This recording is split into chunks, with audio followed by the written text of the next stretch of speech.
Please enjoy this fifth and final webinar in the series, Retaining Racially and Ethnically Diverse Trustees.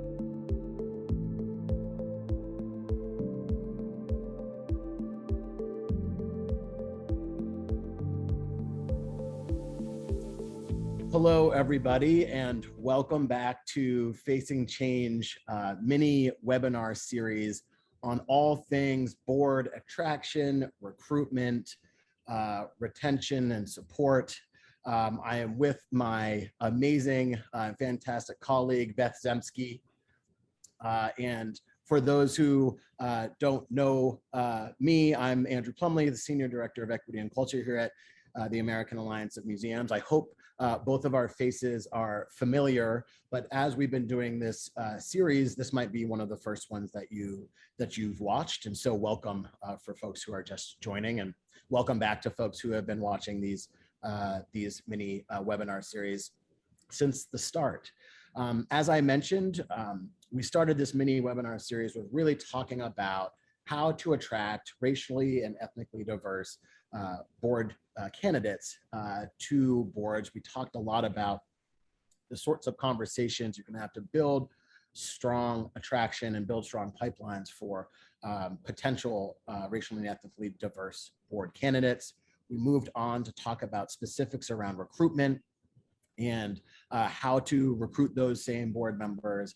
One of the last webinars that we did was really about that onboarding process and what a 3, 6, 9 month check-in looks like around onboarding. And today we're going to cover a lot around retention of those same board members. And we're going to talk a little bit about some of the dynamics that happen with boards specifically who are in minimization, which Beth will talk about a little bit. We'll give some tools and resources along the way, and we'll talk a little bit about power and how power dynamics show up at the board level as well. So really looking forward to our conversation today.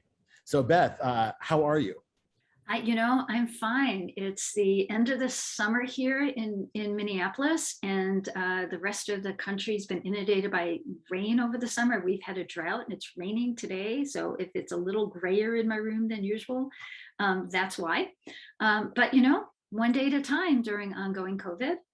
Right. I just thought, because there's so much content in all of them, and we're building today on top of that foundation, that people might want to go back. Great. So where do you want to start today, Andrew?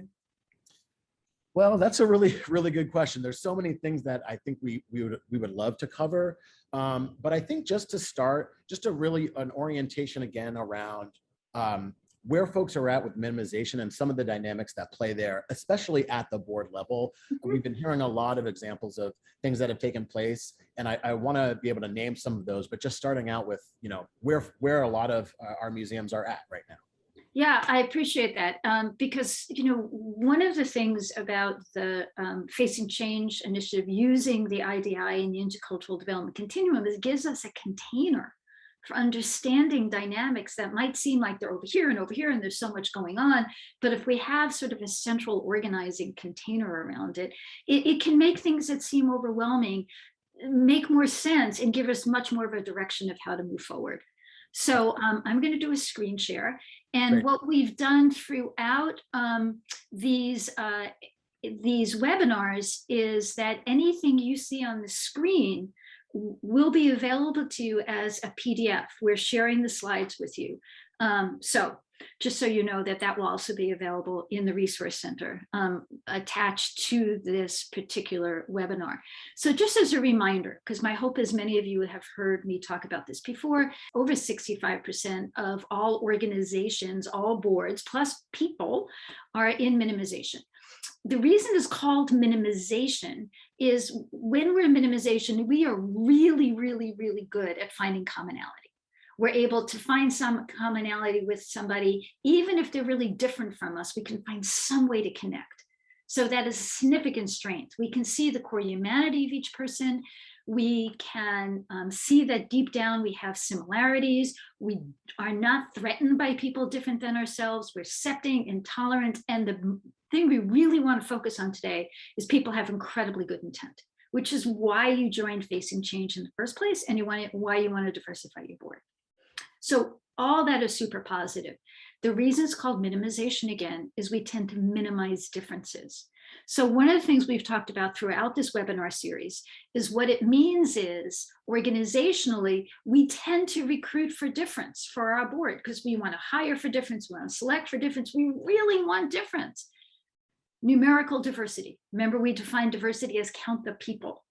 The challenge is because in minimization, we're overemphasizing commonality, we want difference and for that person to be as much like us as possible, particularly if we're dominant culture, like me in a white body, right? So what happens is we recruit for difference and onboard for similarity. That's part of the reason we did the onboarding episode, so we can really think more intentionally about that onboarding process. Today, what we really want to talk about is now you've got somebody on your board, you've onboarded them, you've done your very best attraction, recruitment, selection, onboarding. Now, how do you help that person feel like they really, really belong, that they really feel supported by the organization, and there's retention? Because it takes a ton of effort and frankly, money too, in terms of staff time, board time to recruit board members. You want to make sure they stick.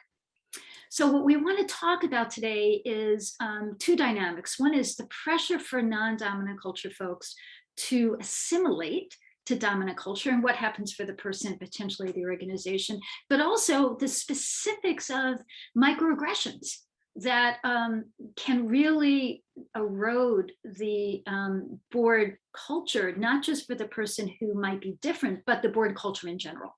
Yeah. And when it comes to kind of microaggressions and some of the dynamics that happen when we do bring on racial and ethnic diverse folks into any space, regardless of board or organization.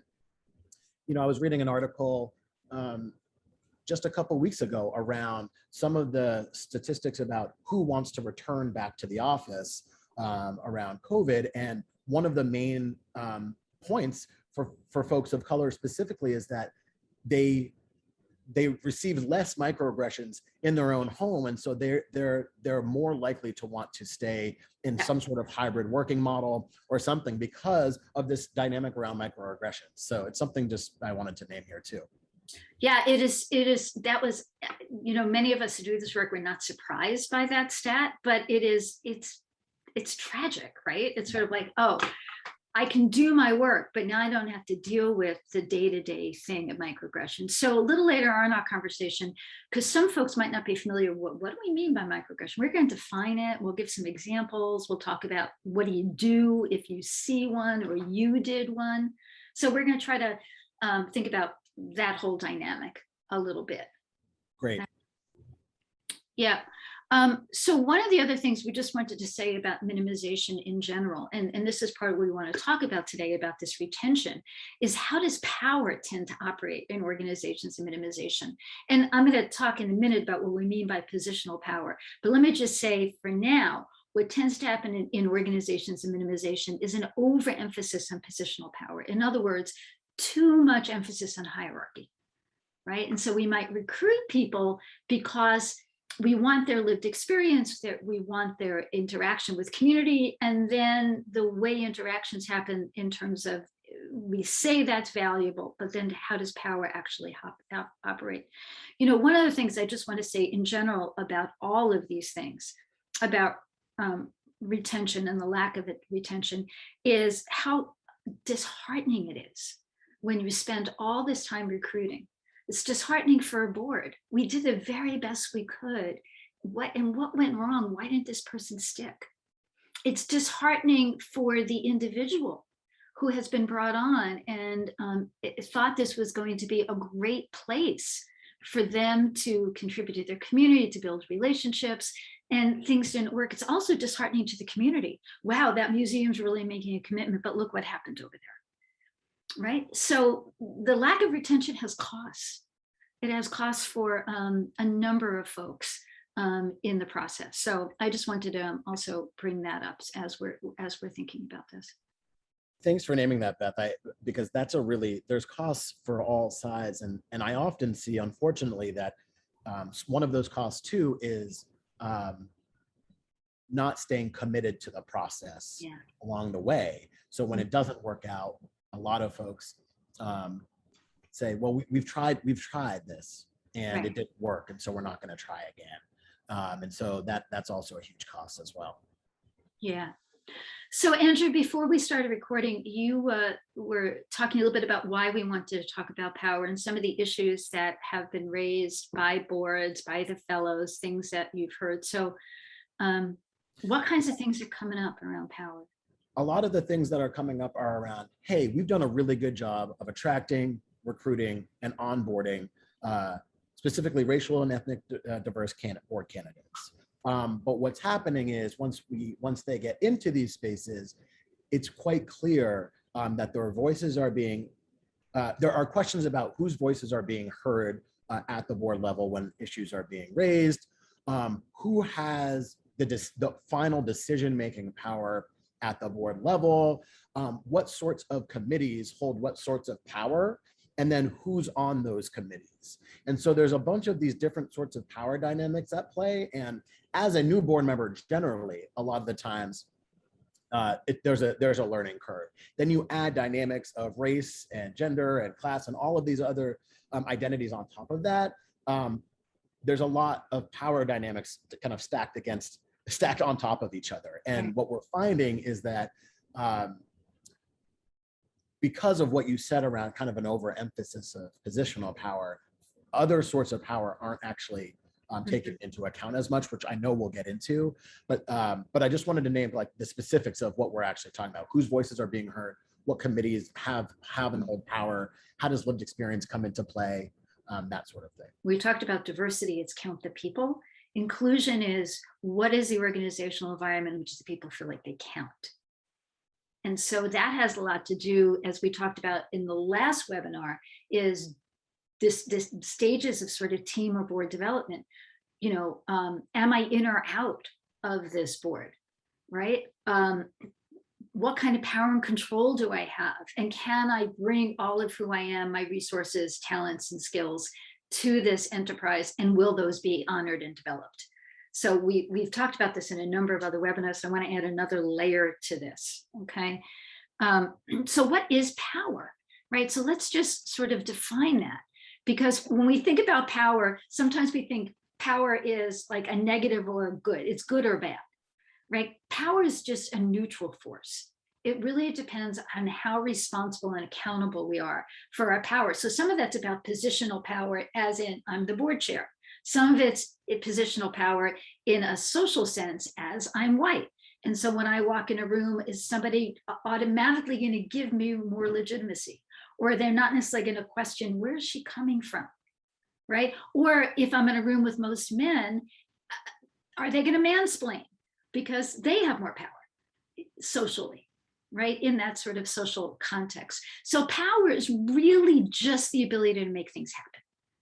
It's just the ability to make things happen. And it's also about, do I have the potential of influence, whether or not I actually use it, right? It's that thing about, I might not use my power, but I'm granted it by the nature of a position, right? And so when we're talking about different kinds of power, there are at least 5 different kinds of power.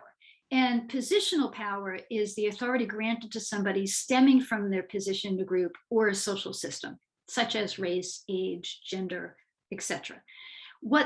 So, you know, I haven't said this yet in this episode, so let me just say, because you know I always do this, the research suggests that all 5 are important to utilize. However, the most effective kinds of power over the long term is a combination of expert power and referent power. Referent power is essentially the power of a relationship. I value you, you value me. Because we value each other, there's more trust and resiliency in the relationship. When we misunderstand each other, because we built the power of the relationship, we have more ability to work it out between us, right? One of the things we often say in the field of DEI is that change happens at the speed of trust, right? Referent power is essential to digging into deep relationship. with each other. The other kind of power, that the combo, is referent power and expert power. Expert power is, do I know stuff? And the thing is, expert power is only power if you want what I know. So let's say you've recruited me to a board because you say, we really value your insight into what's happening in BIPOC communities and how that might not only help our board, but help us think about exhibits and membership and all that stuff museums care about. And then I get on the board and I'm not on committees where any of that I can offer that. You know, I had a nice orientation, but then I'm in a board where we're overusing Robert's Rules of Order, and the question is called before I get a word in edgewise, right? So Yep. all the ways in which people say they value this, they value my relationships, they value my expertise, but it doesn't happen. Yeah, that I go through that often, both as someone who identifies as a Black man, but then also has this knowledge around DEAI generally in the work that I do. So I'm often brought on because of both my expert knowledge of how change works around DAI, and then my actual lived experiences as a Black man. But then I don't actually get to use that actual expert knowledge, or when I say something, the decisions are made in other rooms or other committees. And it ties directly back to what we were talking about, I think, last webinar around the explicit conversations that we're supposed to be having around attraction, about why we actually want diverse candidates on our diverse board members, and how intentional and explicit you need to be around why me, why someone like me. And if some of the answers are because you do have the lived experience in which we do not have on the board, well, then we have to make sure that we're lifting that up and actually valuing that once you're there. So just wanted to name that as well. Well, and I think part of what you're talking about, Andrew, is the difference between intent and impact. Yep. It's one of the things we know from the IDI data is that the museums in Facing Change, and I suspect a lot of museums, they have the best of intent, right? Yep. Have the best of intent. And so they're saying things out of that good intent that is often rooted in, you know, their cultural influences, histories, their expectations, their communication style. But then the impact, when you get on and they're like, whoa, I wasn't assigned to the program committee. It's like, why am I only on the DEI committee when I've got an expertise in finance? Exactly. That's right? exactly right. Yeah. Right. So impact is how it affected the other person, and it's rooted in the listener's cultural history. How is this familiar to other times I've been treated like this? Because we all carry our own histories and the histories of our people, frankly, in our bodies, right? And so what happens when we're in minimization is we authentically have good intent, but we don't always see our impact. And so sometimes get really surprised when our intent and impact don't match. Yeah, absolutely. So I just want to dig a little deeper with that, because one of the things folks who have been part of these webinars have heard me say over and over again is that every system is squizzily designed to produce the result it gets. And so one of the things we want to think about is, what are the systems, what's happening systemically that is designing or getting in the way of our intent and impact matching, right? And part of what that's about is, when we're in minimization, the kind of way, and I'm going to use a big word, the kind of way oppression operates is, what are the norms and the values that we don't even see that are maintaining status quo in our interactions with each other, etc. Right? And so, as one of the things we were just talking about is the way sometimes my intent and impact don't match, and I say stuff that I think is like the best of intent.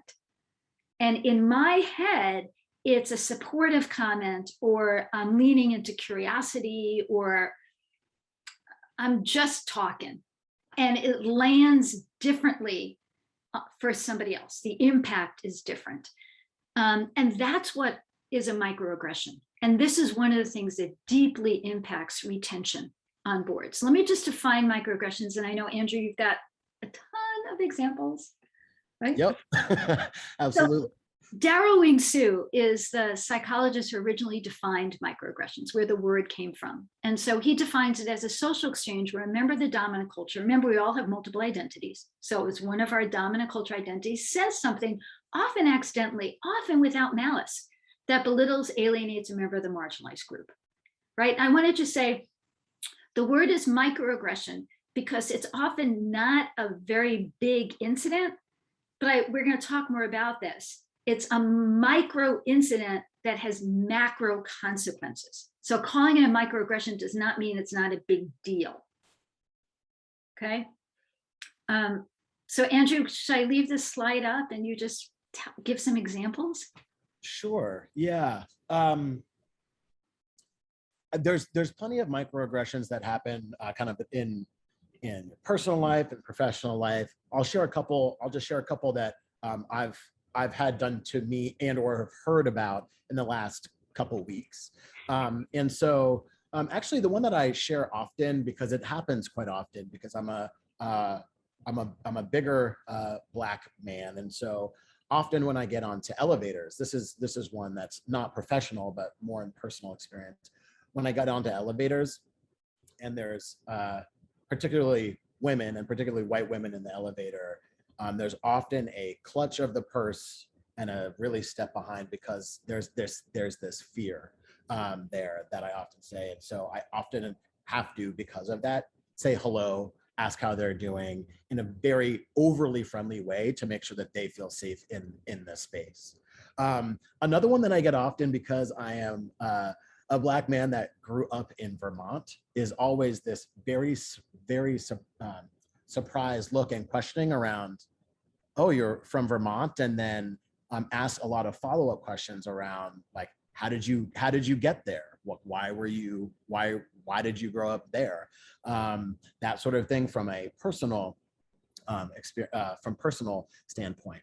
One microaggression I heard, which that actually I got a call yesterday about this, was there was a full board meeting at a museum, and one of the board members said, oh, we have a lot of racial and ethnic diverse board members, but most of them are kind of, they're the whitest board members that we have. And I think what they're trying to say is that there's actually, I won't actually tell you what we can work that one out. But there's a lot to that in terms of what they actually mean by the whitest Black person that you know or is on the board. So those are some from kind of personal experiences. That's one from a professional one I just heard yesterday. And there's obviously so many more that take place on a daily basis. So before I get back into the intellectual piece of this, what I want everybody to do, if you're able, as you're watching this video, is just take a really deep breath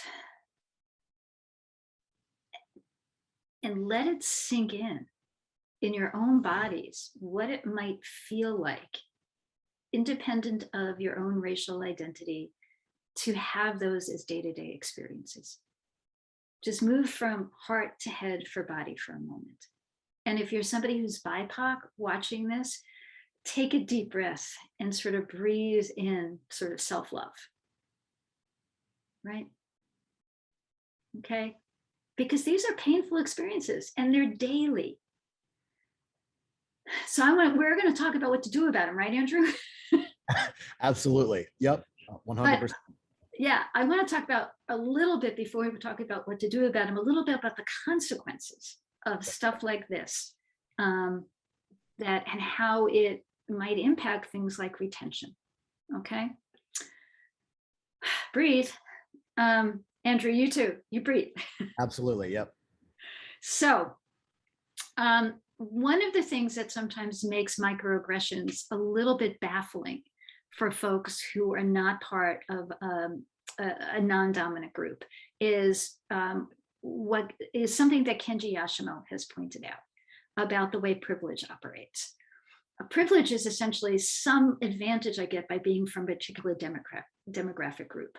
So one of the things, and I'm going to talk more about Kenji Ashwell's research in a moment, is one of the things that he's talked about that has showed up in his research is that those of us who have privilege tend to give more weight to individuality, individual identity, individual acts. So we don't necessarily see our behavior as, that's not about race. That wasn't about gender. It was, this is the way I am with everybody, right? So we see it more in an individual framework. Those with less privilege tend to give more weight to group identity. Was I just treated that way because I'm a woman? Is that why nobody took my idea seriously? Right? And this hits home for me so much, Beth, because just with the elevator example, for instance, the kind of criminality, the stories that were told about Black men and the criminality there, that like that's why folks clutch their purse when they walk by me, because of the narrative of criminality of Black men. And so I am not a criminal, but because of the kind of group dynamics that they don't see me as an individual, they see Black man and all of the narratives that are associated with that and kind of my appearance. And so that just like strikes me as I feel that deeply, for sure. Yeah, I can feel that, Andrew, from you. And I also, just knowing from my own experience, I get treated more like an individual until I come out. Right. And that's sort of the privilege of passing in that way. Right. And then like, oh, you're one of those. And so then the things I say, the things I do, is she just saying that because she's advocating for LGBTQ folks, or, Right. Exactly. Right? Then things become suspect, right? Right. Absolutely. Because now you have, an agenda. Right. Exactly. Agenda. Yep. Right. So what is the consequence of this? Right. So here's some stuff. So Kenji Ashimo talks about this as covering. And covering is essentially a strategy. When I have a stigmatized identity, what do I do to blend into mainstream expectations? So we've talked before about adaptation, right? And so one of the things that Andrew is doing in the elevator is he knows what's going on. And so he's taken on the burden of making the other people more comfortable, partly for his own safety, right, Andrew? Partly for your own safety. But now the burden of shifting, of taking on that energy, of reading the context, figuring out what's appropriate, what do I do to make this a less challenging situation, is all in Andrew's body. Yep. Okay. So what it means is we're downplaying a stigmatized identity to make other people more comfortable. And so what the research says is that it undermines a sense of self, affects views of opportunity, contributes to all kinds of symptomatology that we'll talk more about, right? And so it might seem like a tiny thing, but again, the frequency and repetitiveness of these sorts of things have an impact. So here's one of the things we know from the research about covering. And these are kind of startling stats, right? So when we do this research, we find is 83% of LGB individuals cover. The research was not done on trans folks. So they're not in the data. 79% of Black individuals, could be folks who are African-American, as well as folks from Africa, Afro-Caribbean, etc. Okay. 67% of women of color. So all BIPOC women, not just African-Americans. 63% of Hispanic individuals. And so the research says Hispanic, this could be people who are Chicana, Latinx, so various kinds of Hispanic identities. Research does not pull out Indigenous or Native American people separately in this. And then 45% of straight white men. So I think this last statistic is really interesting too, because it sort of says, just in general, the way organizational culture, board culture can constrain us. So this is not something just to be concerned about around the BIPOC folks you want to recruit. This is something you probably want to think about your board health in general. Yep. Okay. Yeah, absolutely. I think that this particular, because of my lived experience, I know that those stats make sense. But from the straight white men statistic, it's clearly board culture, organizational culture, societal structures aren't working for everyone you know, and so I think that's just a really a pretty amazing stat. Yeah, I didn't mean to thumbs up that it's not working for anybody. Just Yeah, right. Right. Yeah. Right. Yeah, it's a really important point. So what's some of the consequences of this? So you can see that 73% said covering impacts their well-being. Over half said their leaders expect them to cover. So it's not just like, I'm carrying this in because I have this experience in the elevator, so I'm just carrying it and expecting you to have for me to do it. It's no, actually, there's something overt that's like, get with the program. This is the way we do things around here.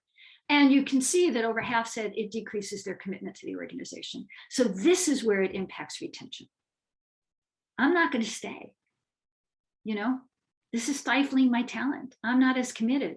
And if I don't have the resiliency of the relationship power, the referent power, if we've not developed the trust, if you're not valuing my expertise, my commitment's going to decrease further. And it's going to be a very tenuous thread to the organization. Right. And to me, the correlation is really the word around value is really sticking with me. It's, if you're asking me to not be me, or to not speak up about the things that are injuring me, then you're not valuing me. And then how am I supposed to value an organization that doesn't value me? Yeah. So yeah. Then the work's all on you. Yeah, absolutely. Exhausting. Absolutely. Yep. Let me just go one step a little deeper into the consequences, right? And so just FYI, there is going to be some material linked to this webinar. So what you see on the slide here will actually be in a handout for you also, along with some of the other material. So the symptoms, if you will, of microaggressive stress. There's a lot of stuff on this slide, but a couple of things I just want to point out. One is what the research indicates is that the cumulative effect of microaggressive stress are the same symptoms as we can expect to see with people who have had major episodes of post-traumatic stress, like hurricane, war, violent episode, etc. Right? So as we just talked about, there's an impact on psychological adjustment, mental health, etc. The thing I really want to emphasize as we move into what to do about any of this stuff is the cognitive effects. So one of the things that happens sometimes, because these are micro incidents, right, is when something happens, there's a disruption to our cognitive processes. In other words, did that just happen? Did she really just clutch her purse? Did I see that? Am I just being hypervigilant because it's happened so much before? Like, did anybody else see that? This person says they're the whitest Black people that we have. Did anybody else think that was weird? Am I being overly sensitive? So there's all this cognitive processing that happens, which is why I just want to say to all my white-bodied and other folks listening to this webinar, silence is not benign. When we see microaggressions happening, or we potentially have put our foot in it, I don't know how many of you are worried about putting your foot in it. I am all the time. How many of us don't know what to say, or like, I'm not going to say anything? Silence is not benign because it leaves the person who just experienced the microaggression out there on their own to make sense of what just happened. And that sense-making process disconnects them from the group, from the interaction, which then further increases their sense of not belonging. Silence is not benign. So it is on all of us when we see something that might be a microaggression to say something, to do something, to be a witness. Even if you can't fix it, witnessing it is super important. Best in the moment, like if something happens in a group, and I'm going to give you some ways to do it. If something happens in a group, you deal with it in a group. But if you really like can't do it, right? Follow up with somebody later. If we're in person, it's like you're walking out of the room. Hey, you know, I didn't know what to say then, but I want to let you know I saw that. I saw that happen. And I'm not comfortable with what happened to you, and I'm going to figure out how to deal with it with the board. Yep, that's right.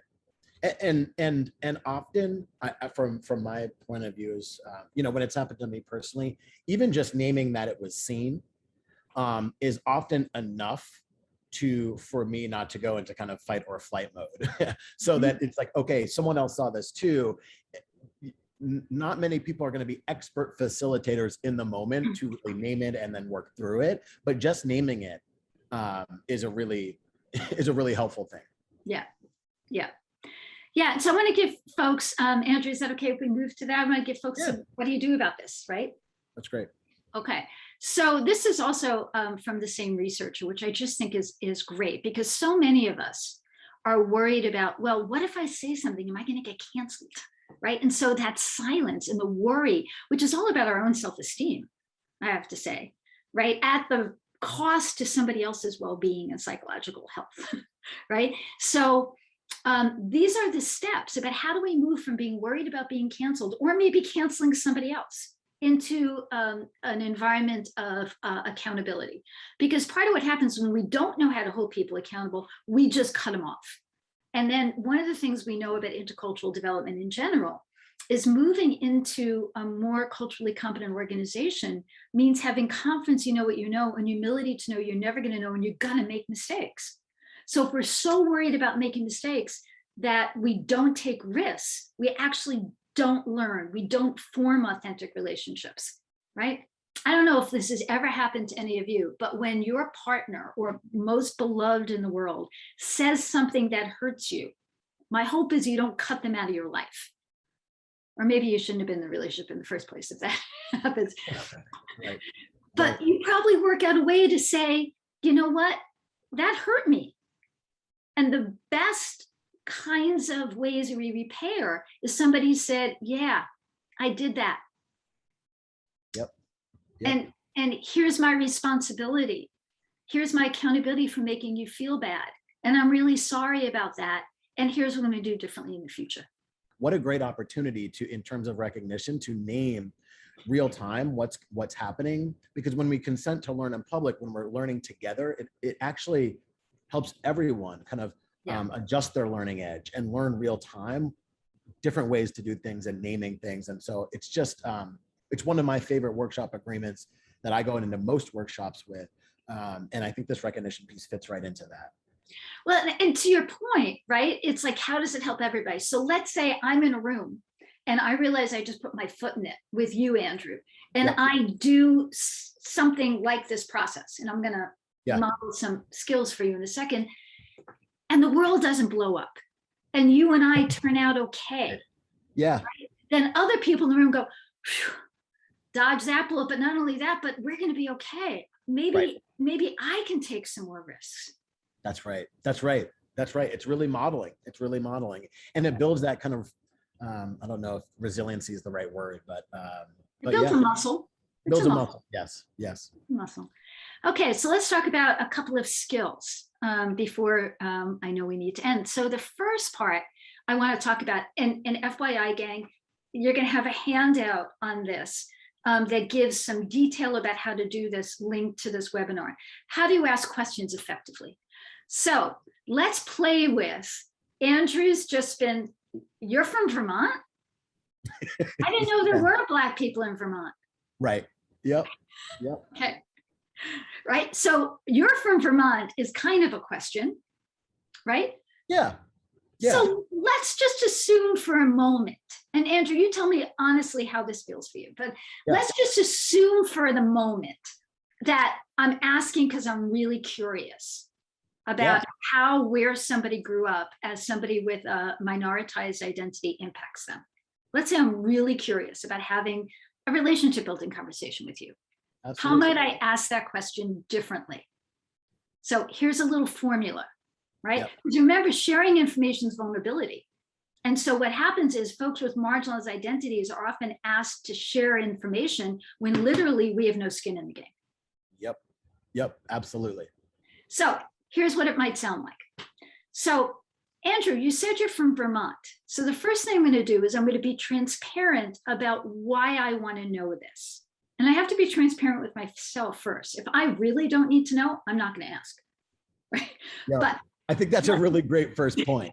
I think that, yes, if more people ask that right up front, I think there'd be a lot less happening. Yeah. Yeah. Okay. So first I'm going to say, why do I want to know? And then I need to be transparent with Andrew. So you say you're from Vermont. You know, Andrew, I am super interested in how people who are numerical minorities in the place where they grew up, and Vermont's mostly a white state, right? Yeah. How people with numerical minorities in the place they grew up, how that impacts them. That's transparency. Second piece of reciprocality. You know, part of the reason I'm interested in this is, you know, I grew up as one of the only LGBT queer kids in my high school. And I know that really impacted me. If you don't mind me asking, how did this impact you? Yep. That's great. And to me, those things allow me to kind of loosen up and understand exactly why you're asking those questions, and that there's actually some sort of relationship building that's just about to happen. It doesn't feel so extractive. It doesn't feel like I am sharing all of the things about me because you want to learn for a second, and I have to kind of share some of my personal trauma so that you have a learning opportunity. Right. Yeah. And if I'm not reciprocal, I maintain all the power because you're the only one being vulnerable. Right. Exactly. That's exactly right. Yep. Okay. So that's about asking questions. Okay. So then what happens then if I put my foot in it? I maybe said something. Okay. So there's a little formula: validate, appreciate, investigate. And remember, the goal here is to be authentic. And authenticity trumps perfection. And trump's really a word, and I'm going to use it. So authenticity trumps perfection. So the idea is, and the reason I use the word rebounding, it's one of the few times I actually use sports analogies, like way into the WNBA, right? So if Sylvia Fowles, Olympic champion, goes for a basket and she misses, she doesn't run down the court and wait for the court to open up and swallow her up. She doesn't apologize to the ball or her teammates. She stays in there and she goes for the rebound. That's when we put our foot in it. That's what we need to do, right? And I just want to say before I walk through this, that is also if you see something, because sometimes what happens is we say, well, I didn't do it. I don't know how to be a good ally because I want to look to the person who was just offended for their leadership. But if Andrew or somebody else they're doing that cognitive process, that just happened. Did I really see that? And everybody's waiting for Andrew to respond. Now you're putting even more pressure on Andrew. That's right. So I want to shift the concept from being an ally, which is I'm doing this for you, into how do I act in solidarity? I'm doing this because I value our board not having this kind of climate. I can't live in a world in which this happens. Yep. And I value our relationship, hopefully. Yeah. Okay. So Andrew, which example do you want me to work with to practice this? Why don't we do, we can continue with the Vermont one. We can try the one that we just heard yesterday, that I just heard yesterday about, I think the real language was, we have the whitest Black board members that I know, or something along those. Yes. So what you told me happened there is that the board chair or somebody said, you know what, that's not appropriate here. The director real time said, that's not an appropriate comment to make. I think that's not an appropriate comment to make during board meetings or something. Yeah. Okay, so that's some valid. So the first thing about validate is that you want to validate that something happened and the impact of the thing that happened. Because sometimes what happens is, oh, I'm so sorry. So that's my intent, not my impact. Right. And so and it's like the focus then is on me and my intent. So what we want to do instead is validate the impact. So it's not a bad idea to start with, you know what, that's not an appropriate comment in this board meeting. And then to go a little further with validating, it's not an appropriate comment in this board meeting because, first of all, it is acknowledging that we want these people to assimilate and be white. And the impact on our BIPOC board members right now might make them feel like they're supposed to show up in a way that's not authentic to them. Right. So you actually have to name the impact. So it's the first thing is that's not okay in a board meeting is fine, but does that mean it's okay after the board meeting? Right. Right. Yes, exactly. Right? Yeah. So it's not a bad start, but you want to be as specific as possible about why it's not okay and the potential impact, because you're saying it to the room, not just the person impacted. And then you want to appreciate something about the person who might have just been marginalized. You know, you turn to the people in the room who might be POPIC and say, you know what, we really value you here, and we really value you bringing all of yourself. And it's not about how white you show up. Yeah. Right. Okay. Right. Yep. And then the third step is specifically investigate. In other words, we don't have to know everything, right? We don't have to figure out how to fix it on our own. So you know what? What I really want to do is figure out how we improve this board culture and how we make sure comments like that don't happen again. What do you need from us right now in this meeting, just to feel like we're with you, and we're going to figure out how to. You don't have to fix this for us. Yeah, I really, really love that. And one of my questions for you, Beth, is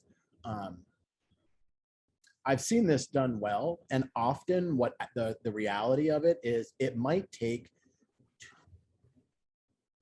that conversation might wrap, or it might be a 30, 63 minutes after the actual comment was made, and then someone, in terms of the validation, appreciation, investigation, says, you know, I just want to go back because what I just saw was X, and then go through this process. So it's not as if, at least for me, when I've experienced these three things, it's not as if the person cuts off the person right away and then goes through these steps. It's really kind of that right after the fact naming. But have you seen it work that way as well? Or yeah, so I think there's a couple of things, because partly sometimes this takes practice. So the more practice we get, the sooner we can do it. But even if we say, you know, it's 5 minutes later or whatever, and somebody say, you know what, I really need to go back to this thing that happened, and to be able to name, I've been sitting here stewing on it, and I can't even imagine what our BIPOC board members are stewing on if I'm stewing on this,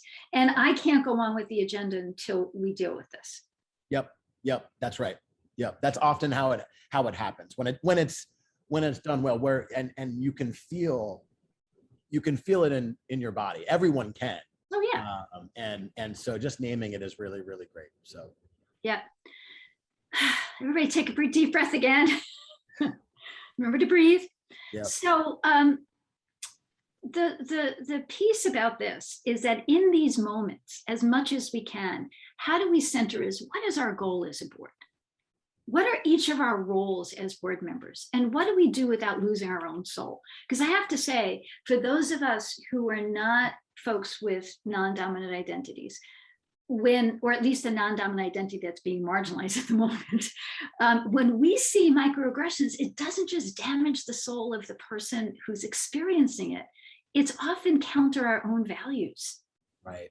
You wouldn't be in a Facing Change museum unless you value diversity, inclusion, and equity. And so these things tear away at us, which is part of the reason silence is not benign, not just for the person impacted, it's not benign for any of us, because it eats away at us.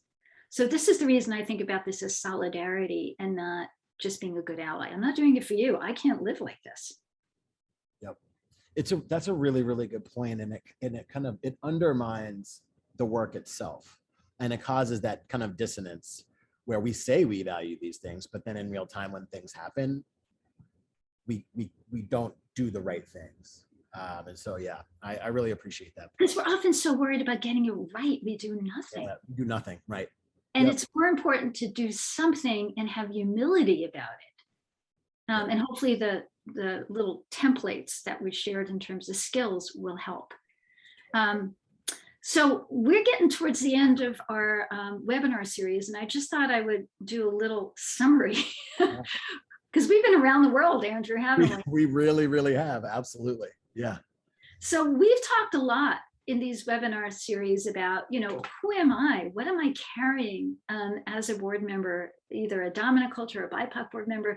What are we carrying? What information do we have? What do we know about our organizations historically? What's going on present? Where do we want to go in the future? We've talked about some skill sets, about how might I experience the board? How might somebody else experience the board? How to lean in with listening, sharing, vulnerability, and patience. And the piece we really want to leave you with is do a thing, do something. Yep, do a thing, absolutely. Do a thing, yep. Do a thing. So I don't know, Andrew, that's what I had today. I don't know if this met your desires for this webinar, but.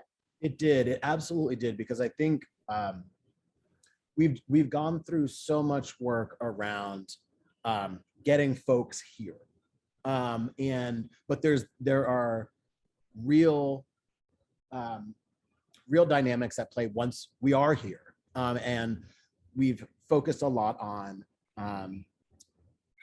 we want to make sure that our cultures are inclusive so that we can actually bring in that expert knowledge from the folks in which we have not had on our boards before to give us something, right? There's costs when we don't do it. And a lot of those costs are why all of our Facing Change museums are here now. And so we know that there's benefits to actually being more diverse, being more inclusive, producing more equitable outcomes, because it gets us something. It gets our museum something. It gets us as individuals something. And it's also just, for me, it's kind of the moral thing to do as well. But, and so I really like the skill building piece of this today around do a thing, name a thing, validate a thing. And so I really, really just appreciate us being able to model what that actually looks like for folks real time. I think that's really, really useful. Okay, I'm going to bring the slides down now. So my friend, what's next? We have been going through it. We've, I just want to say, from the bottom of my heart, this is the culminating year of Facing Change.